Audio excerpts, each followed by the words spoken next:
Bonjour. Bonjour. Bonsoir, bonsoir. Bonsoir à tous. Donc, on va commencer par partager l'écran. Ah oui, cher animateur qui a désactivé le partage d'écran.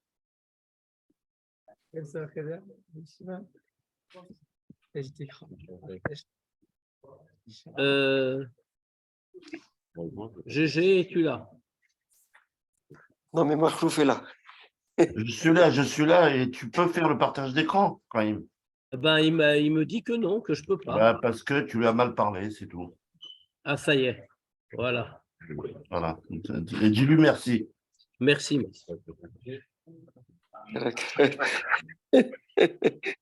Bien, donc, bien sûr, nous allons parler de... Shabbat Hagadol.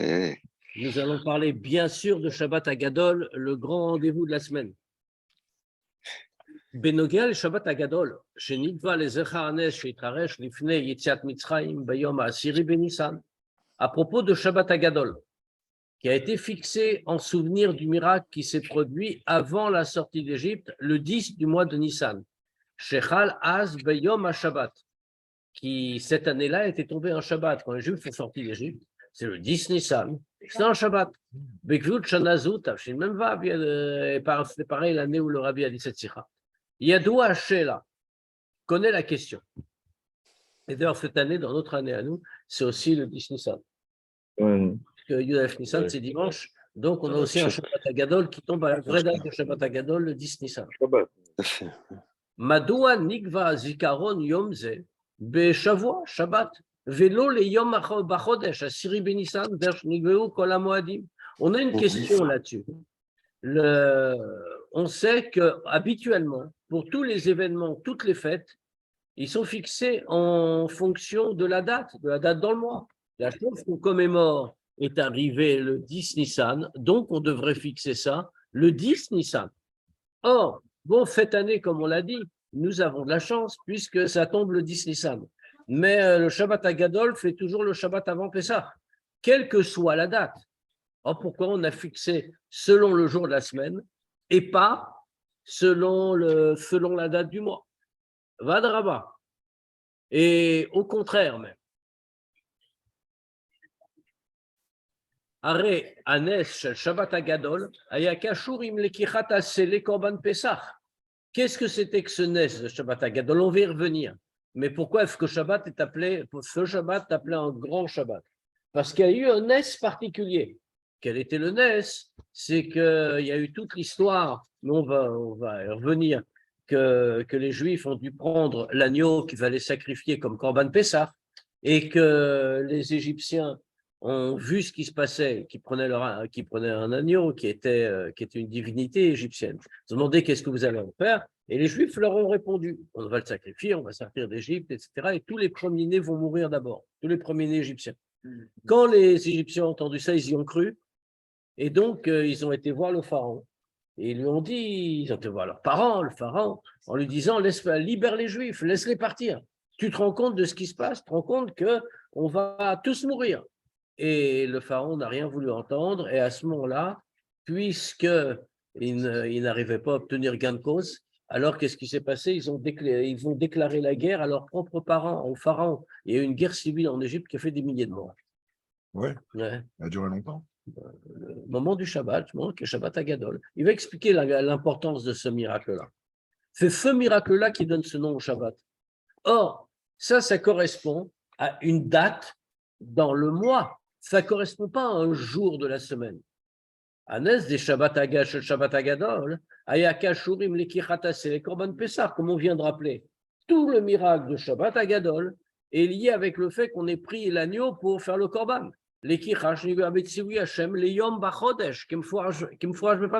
Or, prendre cet agneau, le préparer pour ensuite l'abattre, ça a été fixé un certain jour dans le mois, à une certaine date, comme le Passouk le dit, Ba'asor la Chodesh Azeh Vayikru, le 10 de ce mois-là, ils vont prendre l'agneau.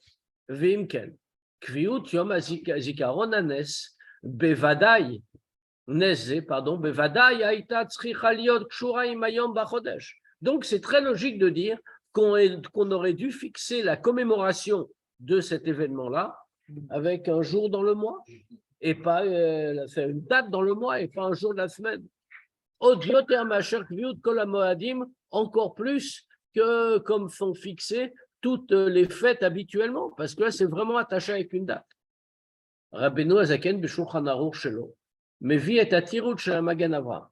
Le Admor Azaken, dans son Shulchan Aruch, rapporte la réponse du Magen Avraham. Les fiches chez Be'afara Benissan, Meta Miriam, Vekavubo Ta'anit Keshechal Bechol. Parce qu'il nous dit comme ça, parce que le 10 Nissan, Myriam est morte. Et donc, ce jour-là, ils ont fixé un Ta'anit, on fixe un jeûne, quand ça tombe un jour de Chol. Donc, pour cette raison-là, dit le Magen Avraham, puisqu'ils ont fixé un jeûne le 10 Nissan, quand Myriam meurt, donc les Chachamim, quand on a instauré un Shabbat Agadol, ils ont préféré prendre le jour de la semaine, le Shabbat d'avant, puisque c'était un Shabbat. Parce que sinon, on allait faire une réjouissance, se souvenir d'un grand miracle. Et quand est-ce qu'on allait le faire? On allait le faire au moment où peut-être il y avait un jeûne pour la mort de Myriam. Mais on ne peut pas se passer de ça. Ah, mais chez Kol Inyané à Torah, puisque tout dans la Torah est de la manière la plus précise. On est donc obligé de dire, c'est logique, que le fait qu'ils aient fixé le souvenir du miracle, non pas une date dans le mois, mais un jour dans la semaine, et ils ont changé par rapport à la façon dont toutes les fêtes sont fixées. Ou l'orak mitzadinan tzadi. C'est pas seulement pour une raison secondaire, parce que ça coïncidait aussi avec un jeûne instauré pour Myriam. Et là, Gam Mishum Shenel Shel Yom Ze, on est obligé de dire qu'il y a une raison plus profonde. Ça veut dire que ce miracle-là a un rapport plus profond avec les jours de la semaine qu'avec les dates du mois. Et c'est pour ça qu'on l'a fixé, ce miracle, la commémoration du miracle, en fonction des jours de la semaine et pas de la date du mois. Bon, évidemment, on n'a rien compris, mais on comprend le principe. C'est logique de le dire. Quelle est la logique? C'est quoi la question? La question, elle est, on te dit que le miracle de Shabbat Agadol, on le fixe toujours le Shabbat avant Pessah. Or, ce miracle-là, il a une date. Il est arrivé le 10 Nissan. Normalement, quand on fixe la commémoration d'un événement, y compris dans la Torah, on le fixe après la date où il est arrivé. Donc, on aurait dû dire c'est le 10 Nissan. Bon, cette année, il se trouve que Shabbat est le 10 Nissan. Mais ce n'est pas tout le temps comme ça. Et pourtant, on dit toujours que c'est le Shabbat d'avant Pessah. Pourquoi on fait comme ça? Pourquoi on a changé l'habitude? Alors, il a donné une première réponse. Magen Avraham. Le Magen Avraham, enfin, le Admor Azaken donne la réponse du Magen Avraham. Parce que le 10 Nissan, ce n'est pas une date terrible. Pourquoi? Parce que ce jour-là, Myriam est morte. Et comme Myriam est morte, à l'époque, ils vont fixer un jeûne, un Ta'anit. Donc, on ne voulait pas faire une commémoration de miracle le jour d'un Ta'anit. Maintenant, comme dit le Rebbe, on ne peut pas dire comme ça. Parce que sinon, ça veut dire que si on a fixé un jour d'après le jour de la semaine et pas d'après la date dans le mois, c'était tout à fait pour une raison secondaire. Ce n'est pas rien de fondamental. Donc, dans ce cas-là, on est obligé de dire autrement. On est obligé de dire qu'il y a un lien profond du miracle de Shabbat Agadol avec les jours de la semaine, plus qu'avec la date dans le mois. Alors bon, on ne comprend absolument pas la raison, mais c'est justement tout l'objet de la Sikha. Excusez-moi, quelle différence qu'on dise entre la date de la semaine ou la date du mois, s'il vous plaît? Ça veut dire, ça dépend comment. Ça signifie que si la logique, c'est qu'on commémore une date d'après, un événement d'après la date où il est arrivé. Prenons un exemple. On ne nous dit pas qu'on va commémorer la sortie d'Égypte le jour de la semaine où les Juifs sont sortis d'Égypte. On aurait pu faire ça. On nous dit quand est-ce qu'on commémore? 14 Nissan, parce que le 14 Nissan, les Juifs sont sortis d'Égypte, c'est logique. D'accord. Mais là, qu'est-ce qu'on voit? On veut marquer l'importance d'un miracle, on veut s'en souvenir, Mais quand on se souvient du miracle, on dit comme c'est arrivé un Shabbat, alors on va le commémorer le Shabbat avant Pessah, sans tenir compte de la date. Quelquefois, ce sera le 10 Nissan, mais quelquefois, ça peut être le 11, quelquefois, ça peut être le 9, ça peut être toute une série de jours avant Pessah, peu importe. Ah, c'est précédent. Ça, à cheval, quoi. Exact. Ça veut dire c'est toujours avant Pessah, mais on ne fait pas quel Ou jour. après. Ah bon, Non, parce que c'est au Shabbat avant Pessah. Ah, mais Voilà, c'est le 11, ça. et alors, Alors, Pessah, c'est le 14. Oui, ça tombe Shabbat. le 11. Peu importe. Voilà. mais si, C'est-à-dire qu'on ne va pas suivre ça. Dans ce cas-là, on le fera le 11, c'est-à-dire qu'on ne le fait pas le jour anniversaire de l'événement. D'accord. Ça veut dire qu'il y a un rapport entre Shabbat Agadol et le 10 Nissan? Non, ça veut dire qu'il y a le rapport est évident.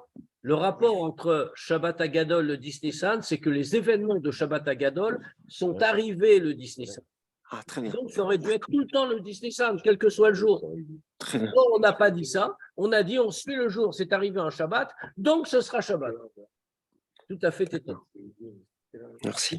Ubedome lemvoa, Odot, Yom Tov, Shel Rosh Hashanah. Tiens, si tu veux te mettre ici, comme ça, tu peux prendre l'affaire en biais. Tiens, tiens, voilà. On en est là. Alors, je vais mettre un peu plus loin, comme ça tout le monde peut voir. Ubedome lemvoa, Odot, Yom Tov, Shel Rosh Hashanah, Shechal Yod Beshabbat. Et comme on l'explique à propos de Rosh Hashanah qui tombe en Shabbat, Bo ein tokim beshofar, que Rosh Hashanah, on sait que quand ça tombe Shabbat, on ne sonne pas du shofar.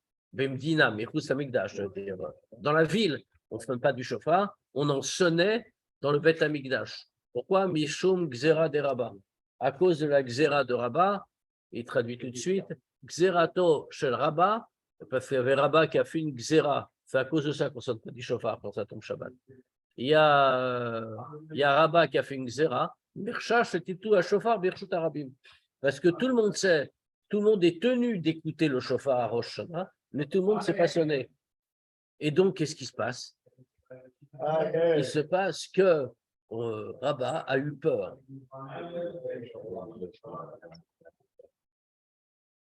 Et donc, Rabba a eu peur que si on allait sonner du shofar à Rosh Hashanah, même quand ça tombe Shabbat, comme dans le Bet Hamikdash, alors qu'est-ce qui allait se passer? Il y a des gens qui avaient un shofar, mais qui ne savent pas sonner eux-mêmes. Ils auraient pris le shofar, ils l'auraient emmené dehors, ils l'auraient emmené à quelqu'un qui sait sonner. Donc, à cause de ça, il a interdit qu'on sonne le shofar dans la ville, dans n'importe quelle ville, ou pendant Rosh Hashanah, ça tombe Shabbat, sauf dans le Bet Hamikdash, parce que dans le Bet Hamikdash, il y a les Chachamim, que si quelqu'un, ça lui prend l'idée de prendre un shofar et de sortir pour aller en faire sonner, on va l'arrêter. Mais dans la ville, on ne pouvait pas savoir. Donc quoi? Chez Atam, que la raison, Apnimi l'écart, chez Entokin, ou l'homme Ahmad Zerat Rabba Keshlatzma, chez Nyan Zdadi. Or, qu'est-ce qu'on explique? Pourquoi il ne fonctionne pas vraiment, au sens profond, pas seulement dans le pshat qu'on vient de dire? Ce n'est pas uniquement à cause de la Xéra de Rabat. Parce que finalement, la Xéra de Rabat, c'est un problème secondaire. Lui, il a vu un problème. Il a fait une barrière. Comme ça, on ne va pas faire quelque chose de grave. Mais on remarque qu'on ne sonne pas du shofar. C'est un commandement de la Torah de sonner du shofar. Et pourtant, on n'en sonne pas. On ne peut pas se contenter de dire qu'à cause d'un problème secondaire, on a enlevé quelque chose d'aussi important. Et là, Mishum, Shebeyom Tov Shel Rosh Hashanah Shechal Yod Beshabbat, En Nidrash Kolkar Mitzad Etzem Einyan Le Izdakek L'Tkiat Shofar. Mais c'est pour une autre raison. C'est parce qu'un Yom Tov de Rosh Hashanah qui tombe le Shabbat, on n'a pas tellement besoin en soi de la sonnerie du shofar. C'est-à-dire que le Shabbat lui-même réalise l'effet spirituel de la sonnerie du shofar. Ça, c'est au sens profond. Ça veut dire quoi? Pourquoi le Rabbi ramène ça, qui n'a aucun rapport avec notre sujet? Le Rabbi ramène ça pour nous expliquer qu'en réalité, on est obligé de dire qu'il y a un sens profond à tous les choix de la Torah. Que, comme Rosh Hashanah, on ne sonne pas du shofar. Oui, il y a la Xéra de Rabat. Mais en dehors de la Xéra de Rabat, parce que le Shabbat réalise l'effet du shofar, on n'en a pas tellement besoin. Il y a pareil pour le Shabbat Agadol. Ah oui, il y a une raison secondaire. Pourquoi on n'a pas fixé le 10 Nissan le Shabbat, la mort de Myriam le 10 Nissan. Mais, puisqu'on voit qu'on l'a rattaché au jour de la semaine, on est obligé de dire qu'il y a un rapport particulier avec le jour de la semaine. On va comprendre. Havana Tashaychut ben Anes shel Shabbat Agadol likviut yemei hashavua תלויה כמובן בטעם פנימי לכך שכל המועדים נקבעו לפי ימי החודש דווקא. La compréhension de ce lien entre le miracle de Shabbat Agadol et le fait qu'il ait été fixé non pas dans la date du mois, mais selon les jours de la semaine, ça dépend de la raison profonde. Pourquoi? C'est lié à la raison profonde pourquoi toutes les fêtes ont été fixées d'après les jours du mois.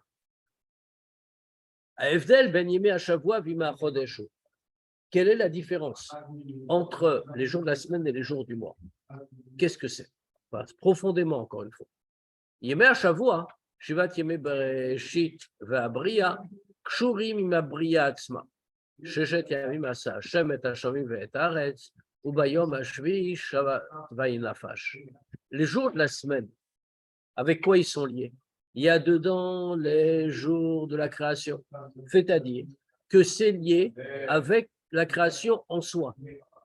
Comme il est écrit, 6 jours, Dieu a fait le ciel et la terre, et le 7e jour, il s'est reposé. Donc, véritablement, tous les 7 jours de la semaine sont liés avec les étapes de la création. Qui al-af, shviyom hashvi'i, shabbat va'inafash, parce que bien que le 7e jour, Dieu se soit reposé, si on peut dire, on va dire qu'il n'était pas lié à la création, il s'est reposé, il n'y a pas vraiment toute la semaine, puisque le 7e jour, il n'a rien créé par définition. Mais le repos lui-même, que Dieu a introduit dans le monde, fait partie de la création, comme les Chachamim l'ont dit, qu'après les 6 jours de la création, Ayaolam chaser menucha, le monde manquait de menucha, il manquait de repos. Bat Shabbat, bat menucha. Est venu le Shabbat, le repos a été introduit dans le monde. Il faut que ça veut dire que ce n'est pas qu'on est sorti de la phase de création. Au contraire, ça signifie que la menucha, le repos, fait partie de l'existence du monde et que ça manquait tant que ce n'était pas apparu. Léo Matzot, inversement, Inyano shel chodesh, l'idée du mois, ba meuchar yoter, c'est venu beaucoup plus tard, que davar ayotzer osafa veilou bebria, comme quelque chose qui fait une élévation supplémentaire dans la création. Kma machach menuzal, misheba bachar akadosh boruchu beolamo, kavabo rosh chodashim. Que comme il y a les Chachamim nous expliquent, quand est-ce que les mois sont apparus? C'est écrit à partir du moment où Dieu a choisi son monde, il a fixé des Rosh Chodesh. Aïnyan shel Rosh Chodashim eino kashur im matzav haolam mitzad habriya atzma. C'est-à-dire que l'existence du mois ne dépend pas, n'est pas liée avec la création elle-même. Et là, Békar, comme le disent les Chachamim, avec un terme très fort, Bachar HaKadosh Baruch Hu be'olamo. Dieu a choisi son monde. Davar amoré alitalut, nofefet shenifala be'olamo. C'est-à-dire quelque chose qui montre que le monde a reçu une nouvelle élévation. C'est devenu son monde. À ce moment-là, il y a Rosh Chodesh. Donc, on comprend bien que l'apparition des jours de la semaine et l'apparition du déroulement des mois sont 2 événements totalement séparés. Les jours de semaine, c'est lié à la création. Le déroulement des mois et le Rosh Chodesh, c'est lié au choix que Dieu fait de son monde beaucoup plus tard. Evdel ze miprinat hatochen shel hashavua va'chodesh. Kashur le'evdel hakayam ve'agdara abasisit shel shavua ve'chodesh. Cette différence-là, du point de vue du contenu, du sens de la semaine et du mois, est liée à la différence existante dans la définition fondamentale de la semaine et du mois. Que quoi? Yemei hashavua kshurim malech hashemesh, comme on le voit très bien. Le déroulement de la semaine, avec quoi il est lié? Il y a avec le soleil. Shiva Pa'amim, Vayerev, Vayiboker. Pourquoi? Fait le soleil qui se lève, qui se couche. Ça fait 7 jours et ça fait une semaine. Vima Chodesh, Imalach Alvana. Alors que dans le calendrier juif, les mois ne sont pas du tout liés au soleil. Ils sont liés aux phases de la lune. Donc, on a ici deux choses totalement différentes, le soleil pour la semaine et la lune pour le mois. Beor ou Me'alech Hashemesh en Shinoyim. Or, qu'est-ce qu'on remarque? La lumière du soleil, le cycle du soleil ne connaissent pas de changement. D'avoir un domel, un naga ativit chez Mitzada Priya, ce qui correspond bien à ce qu'il représente, c'est-à-dire un comportement naturel qui est celui de la création. Ça ne change pas. Il y a des règles qui ont été posées, elles s'appliquent. Que les règles de la nature, depuis la création, c'est écrit, elles ne vont pas s'arrêter. C'est quelque chose de perpétuel, ça ne change pas, c'est stable. Léomazot, inversement. Or Alvana, la lumière de la lune.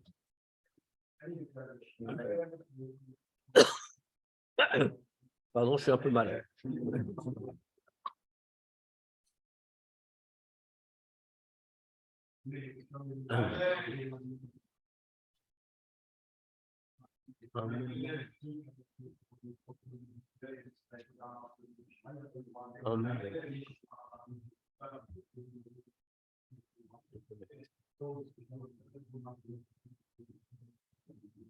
Donc, inversement, la lumière de la lune, Mitradesh Bechol Chodesh, elle change, elle se renouvelle chaque mois.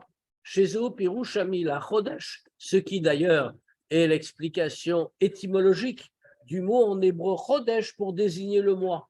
Qu'est-ce que ça veut dire Chodesh? D'où vient le mot? Il vient du mot Chidush, un renouvellement, parce que la mesure du mois se renouvelle complètement. Vezem et Ramez, Alosafa Vechidush Bebria. Ça montre que les choses ne restent pas, elles ne identiques, elles ne sont pas stables. C'est qu'il y a toujours un ajout, une nouveauté dans la création.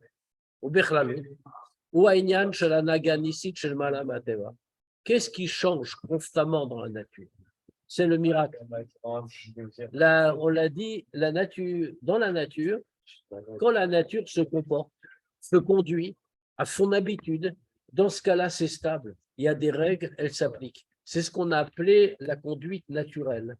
Maintenant, qu'est-ce qui peut changer quelque chose dans la nature? C'est le Nes. Quand il y a un miracle, alors fait plus haut que la nature. Et là, il n'y a plus de règles. Réseau Esber l'écart.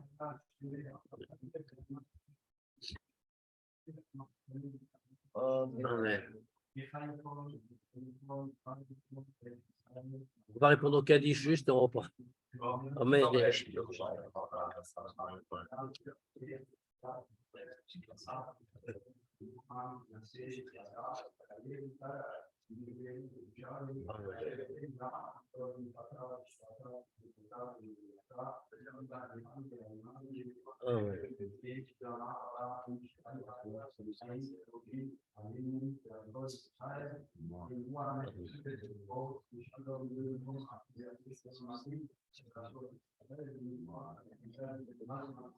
Donc, qu'est-ce qu'on vient de dire? La semaine, c'est lié à... Non, à la lune. C'est la semaine, c'est lié au soleil, puisque c'est tous les jours, le soleil se couche, se lève, c'est ce qui fait des jours de semaine. Comportement naturel, ça ne change jamais. Le soleil se lève toujours et se couche toujours de la même façon. Non. Le mois, lui, au contraire, correspond à autre chose. C'est une façon au-delà de la nature. La lune qui se renouvelle tous les mois. Le mot Chodesh l'indique, qui veut dire chidouche, une nouveauté. Ça veut dire que ça représente un comportement qui n'est pas naturel, qui ajoute quelque chose toujours. C'est la manière de se conduire miraculeuse qu'il y a dans le monde, plus haut que la nature. Vezeu à Esber l'écart. Et ça, c'est la raison pour laquelle, chez Kol HaMoadim, Nikveu Limelefi Yemei HaChodesh, que toutes les fêtes ont été fixées d'après les jours du mois. Mishum Shinyanam Shel Moed V'Yom Tovu Itgalut Miuchedet Shel Elokut Shel Ma'ala Miteva Olam. Parce que qu'est-ce que c'est qu'une fête? Qu'est-ce que c'est qu'un Yom Tov? Un Yom Tov, ça veut dire qu'il y a un dévoilement spécial de la divinité plus haut que la nature du monde. Ça veut dire, et c'est pour ça que c'est fixé en fonction des jours du mois, parce que justement, les jours du mois, c'est ce qu'ils expriment, c'est la lune qui se renouvelle et qui est au-dessus de la nature, qui représente le miracle. Or, ici, c'est pareil, c'est exactement ce qu'on veut dire. Un jour de fête, c'est Dieu qui apparaît d'une manière nouvelle et spéciale, qui rajoute quelque chose. Velachem. Einam shaychim lime achodesh milachon chidouche. C'est pour ça que tous les jours de fête sont fixés en fonction de la date dans le mois, c'est-à-dire chodesh, qui est un mot qui veut dire chidouche, une nouveauté, parce que Dieu rajoute. Ouais, lui. Alors maintenant, ça c'était pour la lune. Et le 10 Nissan aussi. Ça, justement, c'est ça toute notre question. Maintenant, on va expliquer. Et ça, c'est lié à la nature du miracle qui s'est passé Shabbat HaGadol. Alpise Yuvanga Madou Anet Shabbat HaGadol Kashur Davka Mimei Hashvot. Maintenant, on peut comprendre pourquoi le miracle du 10 Nissan, est lié justement avec les jours de la semaine et pas avec les jours du mois.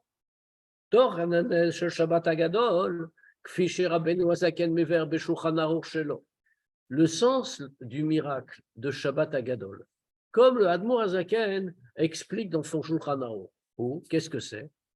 Que chez l'Akron Israël Pisrehem Beoto Shabbat, quand, comme on l'a raconté tout à l'heure en introduction, quand les Juifs ils ont pris leur korban, ce Shabbat-là, comme Dieu l'avait ordonné, le 10 Nissan, il devait le faire.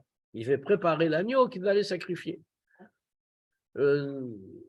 Nitkaptsu pro Mitzrayim, Etzel Israël. Alors les premiers-nés d'Égypte se sont rassemblés chez les Juifs. Veshalom leur demandait Lama ze em osimkar. Pourquoi est-ce qu'ils font ça? Pourquoi est-ce qu'ils prennent ce qui était pour eux une divinité? Amroulahem. Alors ils leur ont répondu Zevar Pesachou Lachem. C'est un sacrifice de Pessah pour Dieu. Shiarog Prore Mitzrayim, parce que Dieu va tuer tous les premiers-nés égyptiens. Al-Khou Prorehem et Tselavotehem, Ve'el Paro. Alors qu'est-ce qu'ont fait les premiers-nés? Ils ont eu très peur, évidemment. Ils ont été chez leurs parents, puis chez le pharaon, les Vakesh même, chez Ishlechu et Israël Veloratsu, pour leur demander qu'ils renvoient les Juifs, qui ne vont pas mourir. Et ils n'ont pas voulu. Vasu Aprorot Imaim Milchama. Alors les premiers-nés ont fait la guerre à leurs parents, pharaon, Vargou Arbe Mehem, et ils vont tuer plein de monde. Vezé chez Katoub, c'est marqué comme ça. Les Maké Mitzrayim, on le cite entre autres dans la Gada, les Maké Mitzrayim Bifrorehem, qui frappent l'Égypte dans ses premiers-nés. En réalité, on traduit toujours très mal. Parce que quand on lit cette phrase, on croit qu'on fait référence à la plaie des premiers-nés, que Dieu a frappé l'Égypte. Donc, par les premiers-nés, il les a tués. Or, on ne fait pas allusion à ça. À quoi fait-on allusion? On fait allusion en fait au fait qu'il les a frappés par les premiers-nés, que les premiers-nés eux-mêmes ont été combattre leurs propres parents, le pharaon. Tiurze, Eino Meshakef Finyan, Achoreg Midarke Ateva. Cette description-là ne montre pas quelque chose qui sort des voies de la nature. Aouvda chez Proré Mitzrayim et Minou les livrés Bnei Israël, chez Arog Hashem Proré Mitzrayim. Et il appelait Klal. Le fait que les premiers-nés d'Égypte aient cru quand les Juifs ont dit Dieu va vous tuer tous. C'est extrêmement logique. Pourquoi?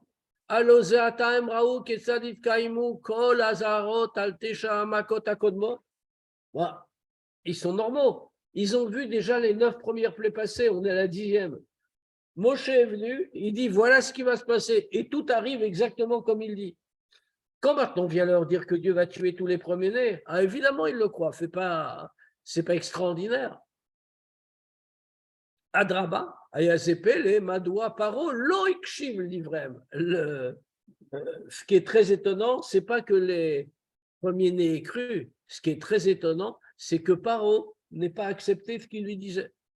Davar chez Navar, Rak Mika, Racher, Veachazek, Hashemet, le Paro. Au point que la Torah elle-même doit nous expliquer pourquoi le pharaon n'a pas écouté, pourquoi il n'a pas été impressionné. Tout le monde est impressionné, il sait que tout ce qu'on annonce arrive, etc.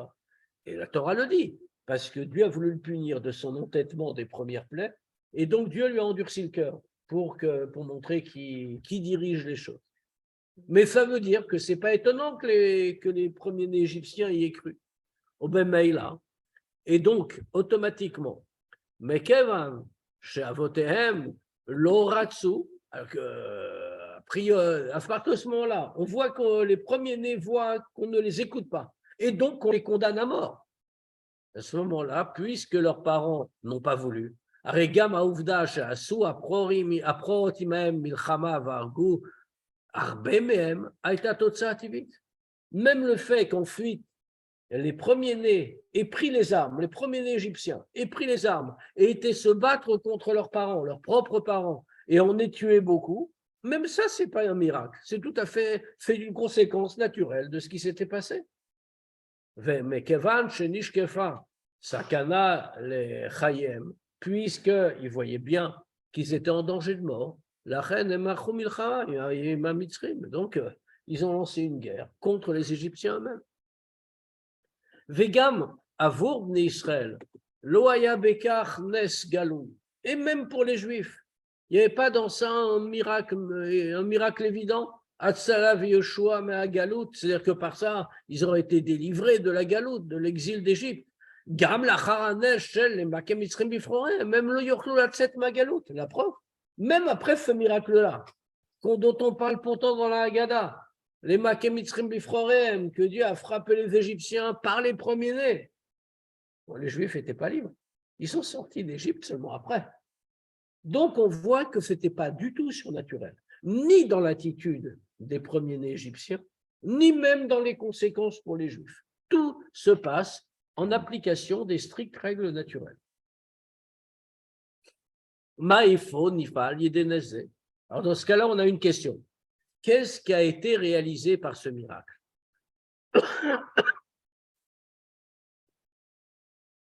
Lo hayaka ninyan shel shidud hateva.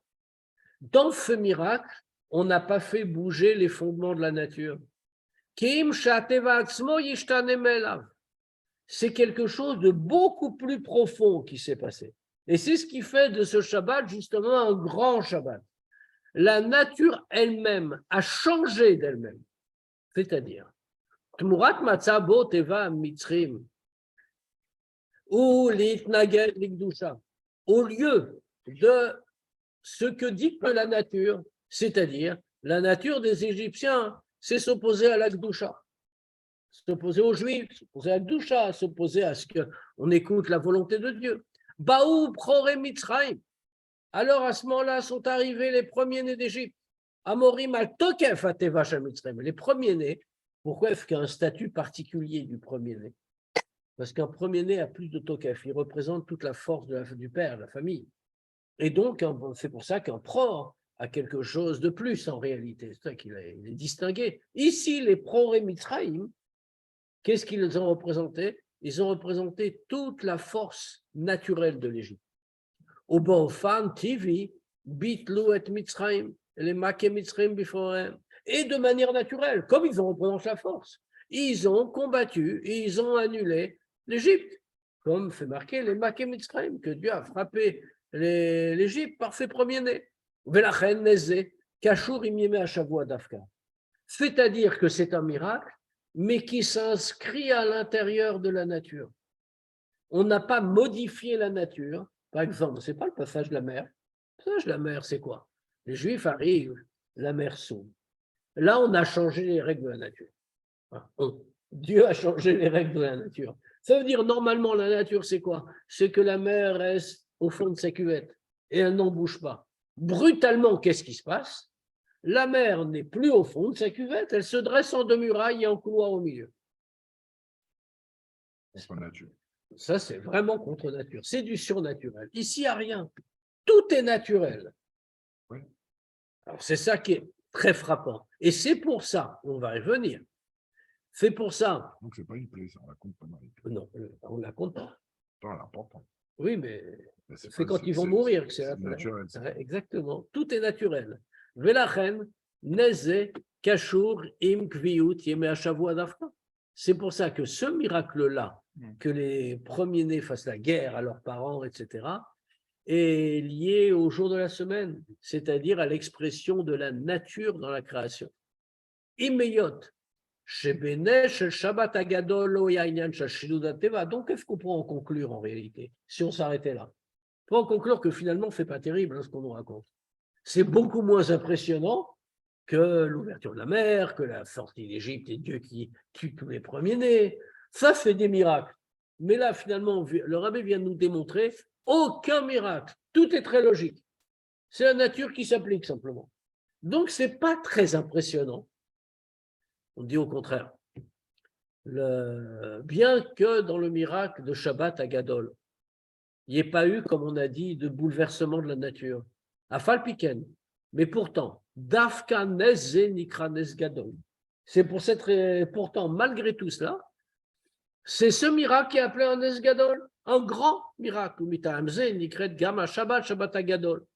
Et c'est pour cette raison d'ailleurs que ce Shabbat va s'appeler Shabbat Agadol, parce que le Nes, le miracle, était Gadol. Esber les gars, on va expliquer. Ketzad bali de bitouy bofan bolet abli vul Gadol shel Kadosh Baruch Hu. Comment s'exprime de façon visible et frappante le blikvul, l'infini, ce qui est Gadol chez Dieu. Tafka bepoula shel teva atzmo. Justement dans l'action de la nature elle-même. Ad le shinui agorem lekar shebeteva olam kfi shaolam mitnaeg lefi gidra teva yenikar ki leolam chazo. Que précisément sa grandeur, l'infini de Dieu s'exprime dans la nature elle-même. Que quoi? À tel point qu'un changement tel que la nature du monde, comme le monde se comporte, sans changement des principes, que tout ça que dedans, dans ce contexte qui finalement est très contraint, c'est les lois de la nature.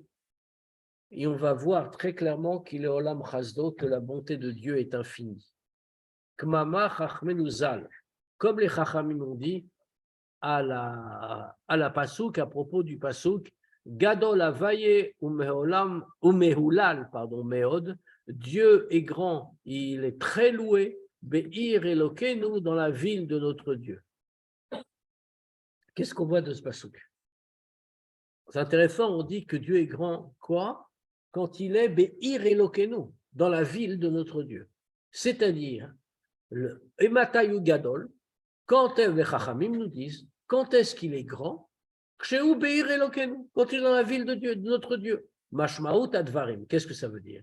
Avaye, on a commencé par le nom de Avaye, Gadol Avaye.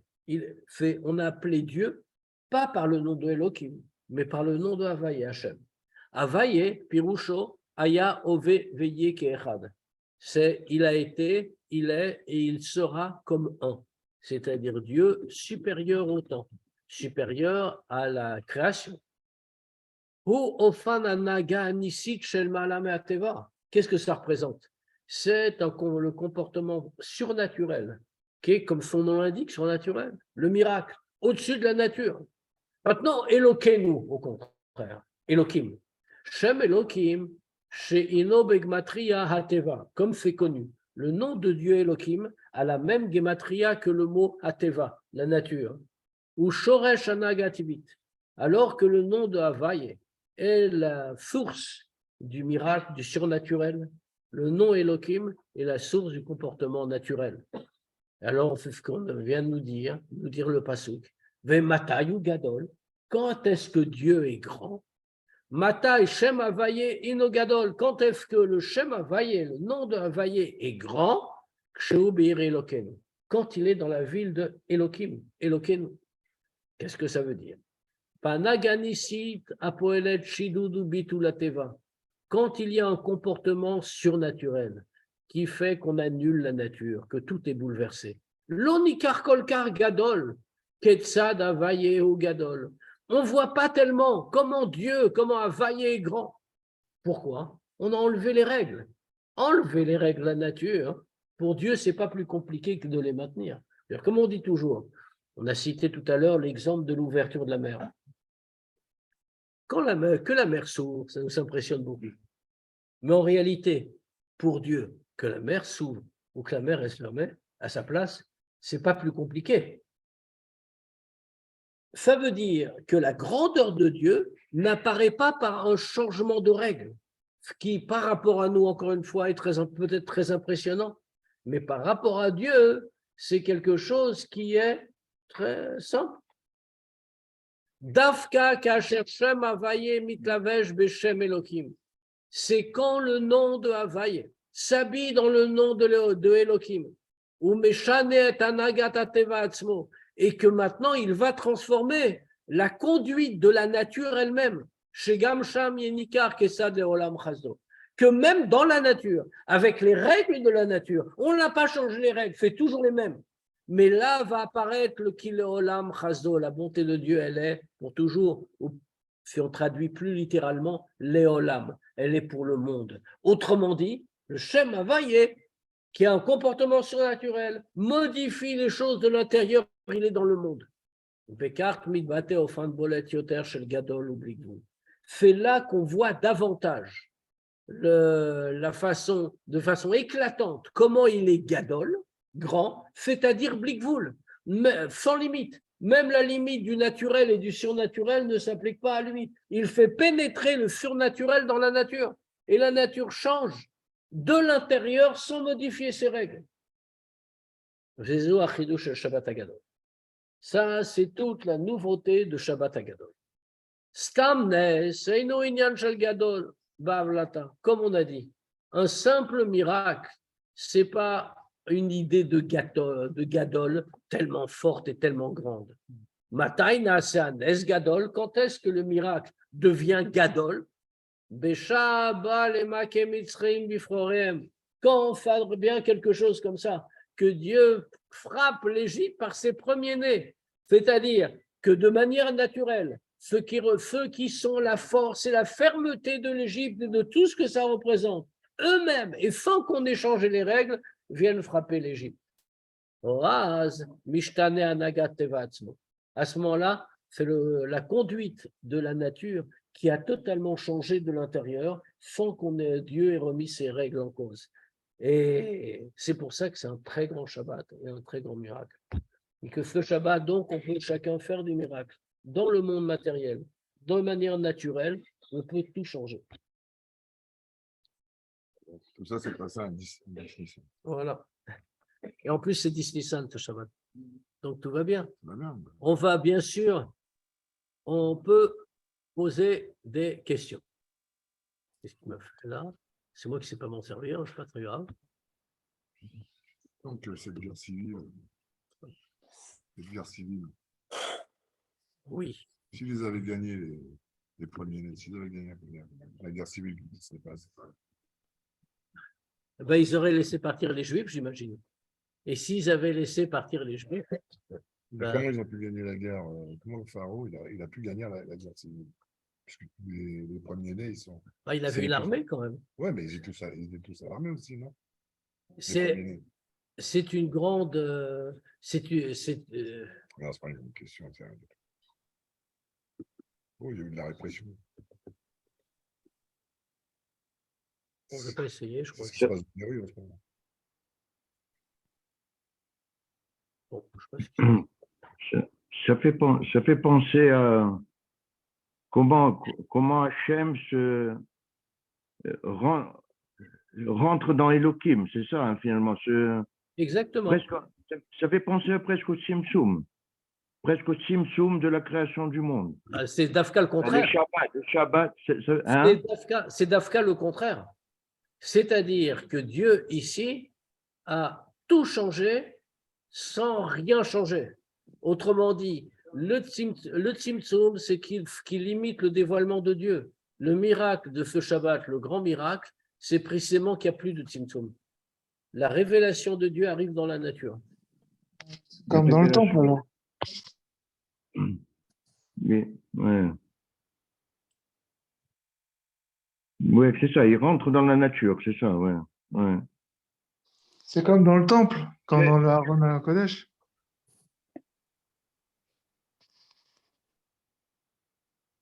au- il se révèle à l'intérieur de la nature, c'est ça?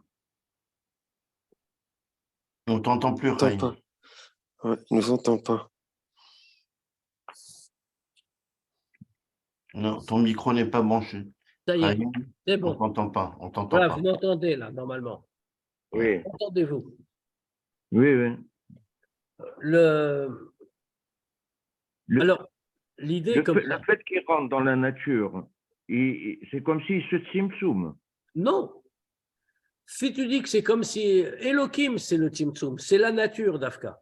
Le fait, Ouais, tout ouais. le chidouche de ce Shabbat, Shabbat Agadol, Nes Gadol, comme on a dit, c'est qu'à l'intérieur des limites de la nature, il révèle son infini. C'est pour ça qu'il est Gadol. Alors C'est tu ça, vas ouais. me dire, et tu auras raison, mais c'est contradictoire. Comment peut-il, à l'intérieur de la nature, révéler son infini? C'est une contradiction. Répondons justement. Parce que Dieu est au-delà de toute limite, y compris les limites qu'il a lui-même fixées. Hmm. Et c'est pour Ouais, ça, ouais. c'est pour ça que ce Shabbat est un très grand Shabbat. Hmm. Mais c'était comme dans le temple alors. Un Oui, peu. d'une certaine manière. Sauf que dans le temple, c'était normal parce qu'il y avait l'essence de Dieu qui se révélait. Alors que là, il n'y a pas de révélation particulière. Enfin, c'est extraordinaire en tout cas. C'est très beau. Baruch Hashem. Oui, c'est vrai. Hein, Oh. Je vous souhaite Shabbat Shalom. On se voit encore ben, demain pour le Tanya. Shabbat shalom, Ah, Shabbat shalom. ben, Et un grand Shabbat Shabbat Shalom. Agadol. Shalom, Merci. Un grand Shabbat Agadol. Et on se voit lundi pour le Shiur Tanya avant Pessah. Ah On oui. va finir de devenir des tzadikim avant que la fête commence. D'accord. Amen, amen.